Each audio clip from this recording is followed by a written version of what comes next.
We have actually already discussed what this slide is going over a few different times, but just to remind some of you that might have forgotten since we discussed it last, everything wants to be like a noble gas. Everything wants to have the same number of electrons as a noble gas. And this is why everything in the halogens column wants to have a charge of -1, because if it gets that one extra electron, it's going to have the same charge as a noble gas. And this is why everything in the alkali metals column wants to lose 1 electron, so it can have the same number of electrons as a noble gas. Now, the charge is not the only thing that is common in a column. The reactivity of everything in a column tends to be very similar as well. And this is due to the similar electron configurations, which we discussed briefly in the last video. But to take that even a step further, not only is chemistry similar inside of a column, so everything in the alkali metals column has similar chemistry, but the chemistry of elements gradually varies from one side of the table to another based on the gradual change in the electron configuration.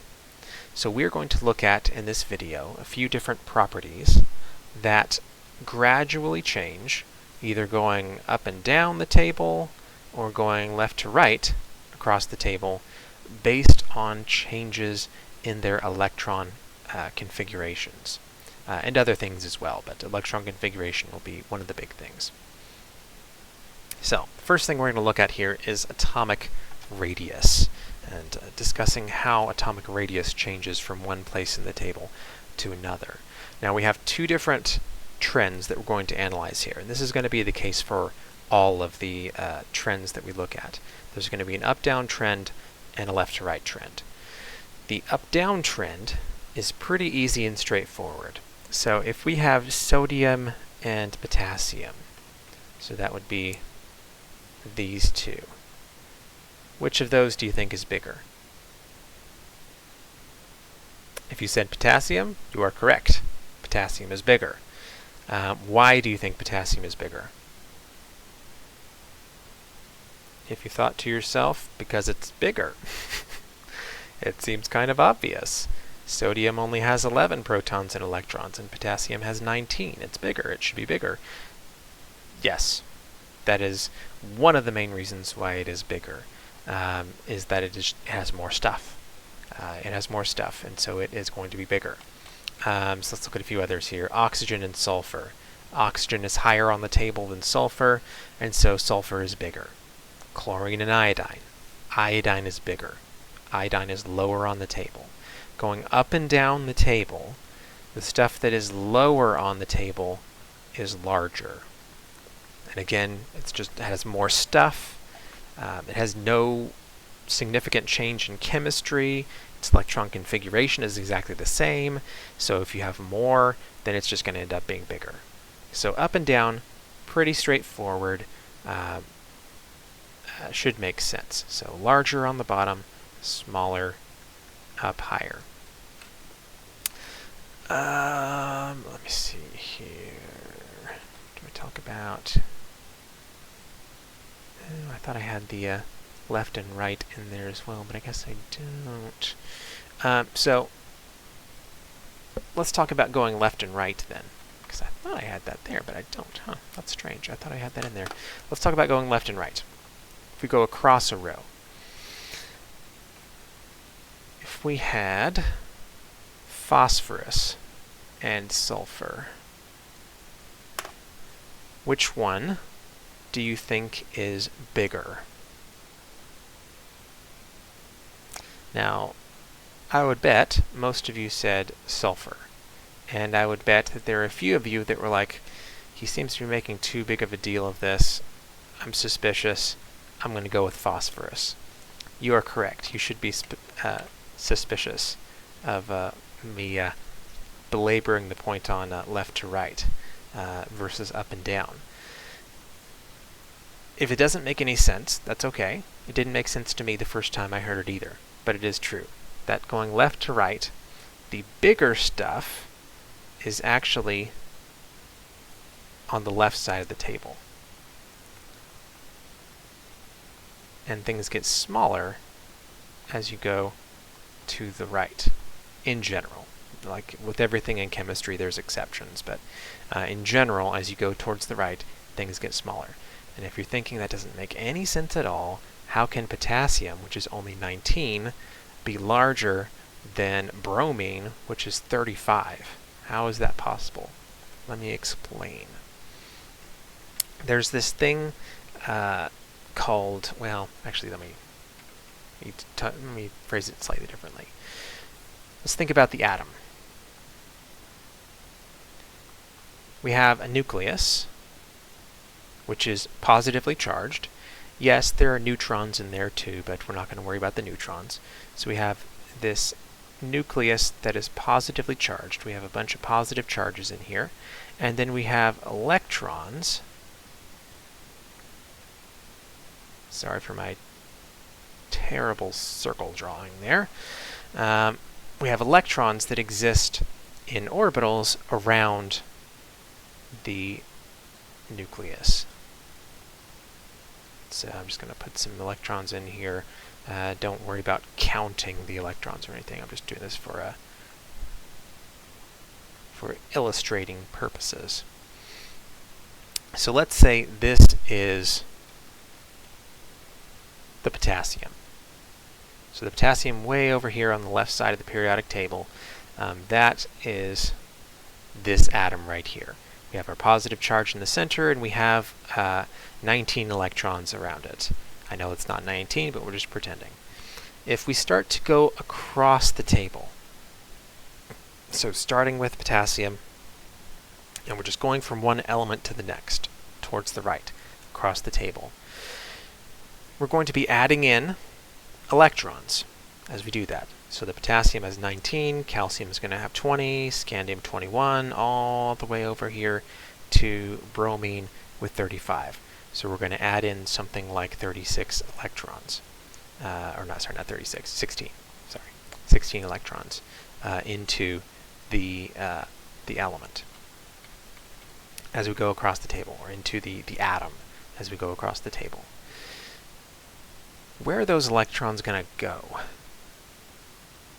The electrons don't go here, and then here, and then here, and then here. We're not adding them successively farther away. They're all going into the same orbital, or the same principal shell, I should say. They're going into the fourth principal shell. So they're not actually going any farther away as we add them in, because they're all either going into the fourth or even the third, because in that D subshell, those are actually even closer. So they're not actually going farther away, even though we're putting in more electrons. And if everything else was held the same, that might make the atom slightly larger. We're not actually putting the electrons into a further shell. They're all going into the same shell together. And not only that, as we go across the table, we're not just adding electrons, we're also adding protons. The nucleus is becoming more positive as we go across the table. So while we are putting in electrons that are all going roughly the same distance away from the nucleus is becoming more attractive to the electrons. Because remember, opposites attract. Positive and negative attract each other. And so because we're making the nucleus more attractive, it essentially scrunches everything in. Not a ton, but a little bit. All the electrons kind of scrunch in closer to the nucleus because they're more attracted to it. So the net effect is that atoms actually get smaller as you go from left to right across the table. And it is completely counterintuitive if you're only thinking about it in terms of how much stuff does it have. But hopefully the way I've explained it here helps it make sense to you. So up and down, larger is lower, smaller is higher, but left to right, the left is larger and the right is smaller. So that overall, the smallest elements are in the top right, and the largest are in the lower bottom, lower left, I should say. So then if we look at these other examples here, we have scandium and iron, indium and tin. So there's iron and scandium, and we have indium and tin. If we look at these two, they're in the same row, so the one that is farther to the left is going to be larger. So scandium is larger. Same thing here. Indium will be larger. Tin and lead, oxygen and phosphorus. So here we have oxygen, here we have phosphorus, and here we have tin and lead. In this case, the lead is going to be larger because the lead is lower. They're in the same column together, and the lower one is going to be bigger. Oxygen and phosphorus, they're not in the same column or in the same row, but phosphorus is both farther to the left and farther down. So phosphorus is going to be bigger. The last couple examples here, we have phosphorus and potassium, magnesium and potassium, and carbon and chlorine. So chlorine and carbon, potassium and I think, was it potassium and magnesium, and potassium and, was it phosphorus? Let me go back and check. Yeah, phosphorus and potassium. So phosphorus and potassium, the potassium is going to be bigger. It's further down and further to the left. Magnesium and phosphorus, same thing, although these are going to be much closer together than the phosphorus and the potassium. And then the last one, carbon and chlorine.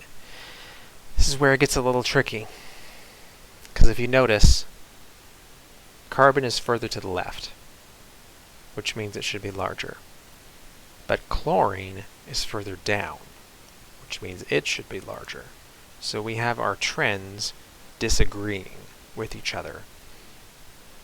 Now, in reality, one of them is larger than the other, and if I remember correctly, it's chlorine. Chlorine is actually bigger. But for our purposes, kind of similar to what I was talking about in the last video, I want you to be using the trends. I don't want you to Google the answer and figure out what it is. I want you to use the rules that we're talking about, and so based on our rules, we can't tell. And so on an exam, if I were to ask you which one is bigger, I would expect you to give the answer, can't tell. That would be what I was looking for, because based on the trends, you cannot tell. The trends are working opposite to one another. Alright, so if we actually take a look at the true atomic radii here, the true sizes of these elements, you can see that for the most part, these do actually follow the trends. So the higher up something is here, the larger it is. And you can see the largest elements are all alkali metals. They're on the left edge of the periodic table. And then as you go across the periodic table, again, there are exceptions, but for the most part it decreases gradually going across the table. And really the main exceptions are the tail end here of the transition metals. But for the most part, as you go from left to right across the table, you get smaller elements. Alright, I think we'll call it there for this video. I was going to try and get through all these, but I think it would turn into a really long video, so we'll keep this fairly short. And the next one we'll talk about ionization energy, as well as metallic character. So I'll see you in that next video.